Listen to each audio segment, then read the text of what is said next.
A truffle is the fruiting body of a symbiotic relationship between the fungus Tuber melanosporum, which is known as the black perigord truffle, and the tree.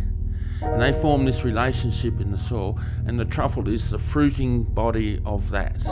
And for many, many years, and still is regarded as the jewel of French cooking. And I think it was Colette, the famous food writer, she said, the limitation of the truffle is the imagination of the chef. And I think that's a great call on the truffle.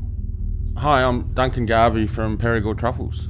I was the first, the most ridiculous, to try something totally different, which I always wanted to do. And we came back to Tasmania, and with trials and errors like any new product, and successes and failures, and it's working.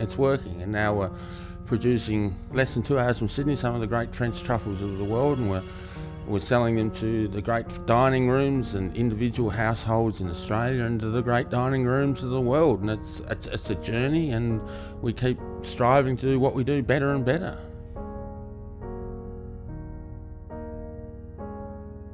I first met Duncan through the Rockpool group.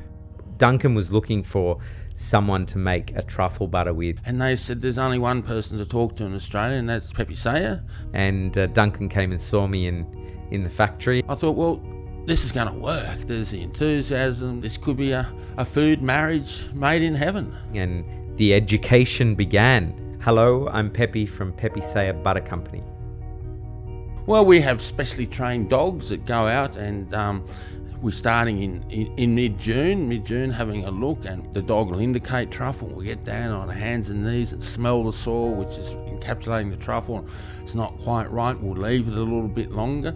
So when we dig the truffle and we clean it and market it to the great dining rooms in Australia, it's intoxicating, and the perfumes, everything. And it's an exciting thing, and it's totally unlike any other form of agriculture or horticulture.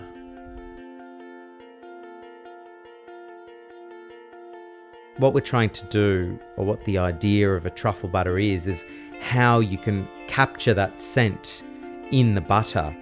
And then to people that don't have access to truffles because they're quite expensive, they can easily get truffle butter that has a high percentage of truffle in it and have a truffle experience. With the butter and the truffle, it goes so well together, and to melt one over a steak, it's to die for, and it's nearly foolproof. And we find that having this truffle butter in the market is making more people aware of the flavour of the truffle. The simplicity is key when it comes to making a food or working with truffles in the first place. So when we decided to make the truffle butter, it wasn't about making it complicated, it was simple. Get the Pepe butter, microplane the truffles in, pack it, sell it. Just butter and truffle. To me, it's just undescribable, and it's very difficult to describe the perfume. It's like describing wine, the flavour of wine and the taste of wine. It's a very individual thing and a very subjective thing. I think it's the mystery of the truffle and this heady aroma no one can really explain. You have to have experienced that awesome aroma and headiness to really understand a truffle. And there's a lot of people that I know that still go, I don't get it. Well, you know, obviously you haven't been sniffing the right truffles then. But to me, you know, to smell the soil and the truffle in the ground, it's something really special, and you understand why people have been striving, and the stories and the mystique which we try in encapsulating what we do, and the magic of the truffle.